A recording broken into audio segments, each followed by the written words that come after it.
warahmatullahi wabarakatuh. Waalaikumsalam warahmatullahi wabarakatuh. Perkenalkan, saya Ilham Rashid Adrian dari Universitas Pembangunan Nasional UPN Veteran Yogyakarta. Saya Hana Evariani dari Universitas 11 Maret Surakarta. Iya. Kami di sini akan menanyakan sedikit tentang persiapan new normal di Klaten, terutama di RSUD Bagaswaras ini, Pak. Bagaimana persiapan RSUD Bagaswaras dalam menghadapi new normal? Ya, jadi Rumah Sakit Daerah Bagaswaras kalau dari gugus tugas kabupaten sudah menyatakan siap untuk masuk new normal, tentunya kita harus siap. Karena kita sudah melayani sekitar 30 pasien positif COVID di Klaten. Sehingga hal-hal yang berkaitan erat dengan new normal perlu kita siapkan. Jadi sesuai dengan protokol kesehatan, panduan kesehatan, semua pasien yang dirawat di Bagaswaras khususnya pasien COVID itu sesuai dengan panduan kesehatan kementerian. Jadi setiap pengunjung juga harus pakai masker, jaga jarak, jadi physical distancing, kursi tunggu dibatasi, ya.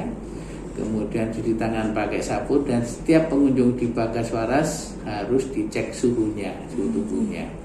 Sehingga jangan sampai pengunjung yang ke Bagaswaras itu mempunyai suhu tubuh yang lebih dari 37,5 derajat Celcius. Kecuali kalau sakit dia harus diobati. Kemudian juga ada kebijakan dari Rumah Sakit Daerah Bagaswaras bahwa selama pandemi COVID ini di new normal pun nanti tidak ada jam besuk. Jadi harus ada pembatasan penunggu pasien rawat inap. Jadi hanya maksimal 2 orang yang akan menunggu pasien yang dirawat inap. Nah, sedangkan yang di khusus bangsal COVID kita rawat betul-betul di ruang isolasi untuk pasien positifnya. Dan itu sebagian sudah mempunyai tekanan negatif dengan HEPA filter. Jadi semua protokol kesehatan. Jadi termasuk cuci tangan pakai sabun atau hand sanitizer, ya.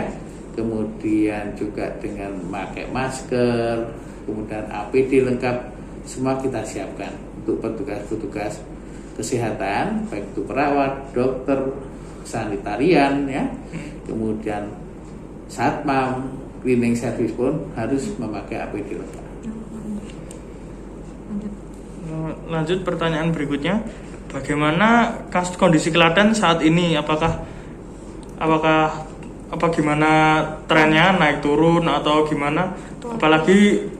Apalagi pasien yang di sini itu seberapa banyak positif atau negatifnya, stabil atau tidak? Jadi fluktuatif, ya. Sampai saat ini jumlah pasien positif yang dirawat di Bagaswaras ada sejumlah 30 pasien positif. Tapi yang sudah dinyatakan sembuh ada 20 pasien. Sehingga sekarang kami masih merawat 10 pasien positif COVID yang ada di ruang isolasi.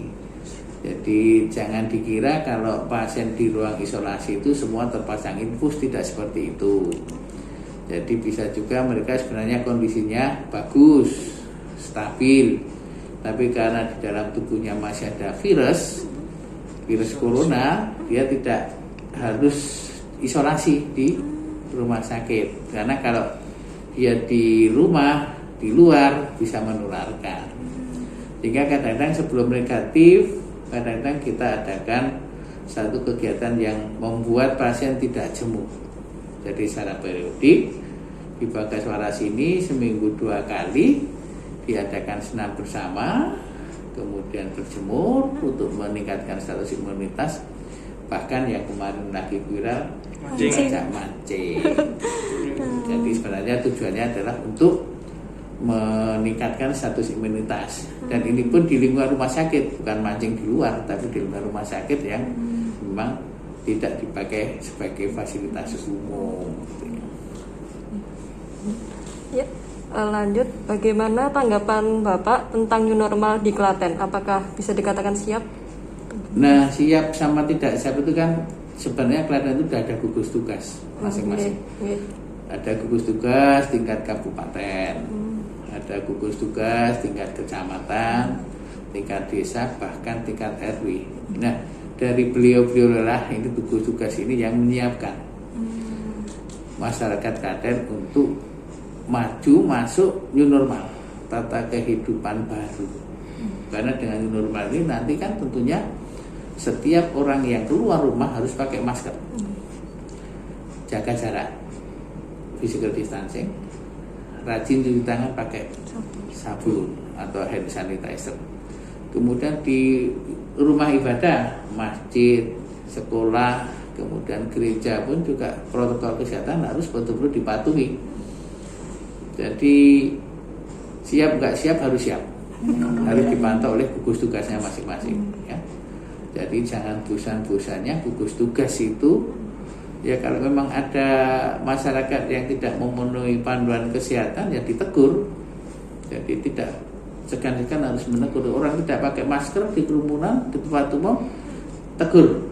Berarti siapapun yang di Klaten tegur. Karena itu berkaitan dengan pemutusan rantai penularan COVID-19. Tidak ada peran serta masyarakat yang bagus, penularan akan semakin berkembang. Pandemi ini akan berkembang, tidak akan selesai. Harus kerjasama antara betul. Peran serta masyarakat, tokoh masyarakat, tokoh agama, semua harus bahu-membahu untuk mewujudkan new normal tadi. Jadi yang namanya new normal kan kehidupan baru. Dulu nggak pakai masker nggak masalah, orang berdempet-dempetan keluar nggak masalah. Sekarang di masjid pun kalau jamaah kan diatur jaraknya. Kalau dulu kan ada softnya dirapatkan, lurus rapat. Sekarang justru ada kehidupan baru direnggankan, softnya agak mundur dan lain sebagainya. Jadi itu yang harus kita siapkan bersama. Bagaimana tanggapan Bapak tentang masyarakat Klaten dalam menghadapi new normal ini, Pak? Kondisi saat ini kalau kita melihat di jalan, kami masih melihat ada beberapa orang yang nggak pakai masker, ya, ada kerumunan, ya, di mana itu potensial menularkan COVID. Itulah yang harus kita betul-betul kita perhatikan di situ. Mungkin bisa juga sosialisasi, bisa melalui khotbah di masjid, khotbah di gereja, melalui sekolah-sekolah, pamflet, leaflet, media televisi, YouTube, medsos yang lain itu bisa dilakukan. Nah itu mudah-mudahan bisa lah, saya yakin bisa. Ya. Terus kalau kan di katanya ada epicentrum baru di pasar tradisional, Pak. Ya. Nah itu bagaimana? Nah pasar tradisional pun kalau di new normal itu harus disiapkan. Jadi di dalam pintu masuk juga harus ada cuci tangan pakai sabun ya, di sana. Kemudian jarak antara penjual dan pembeli ketika bertransaksi harus betul diperhatikan. Ya. Jadi jangan sampai terjadi kontak langsungnya. Karena kita nggak tahu OTG, ODP, PDP kan nggak tahu. Nggak tahu ya tubuh saya ada corona apa tidak kan nggak tahu. Jadi untuk kehati-hatian, kerumunan, jarak antar penjual pembeli harus betul-betul diperhatikan. Kemudian sanitasi, ya, disinfektan yang sering dipegang juga sering disemprot disinfektan. Ya, jadi betul-betul semua harus mematuhi panduan kesehatan tersebut. Ya. Mungkin itu saja, cukup itu saja pertanyaan dari kami. Ya. Wabillahi taufiq wal hidayah. Wassalamualaikum warahmatullahi wabarakatuh. Waalaikumsalam.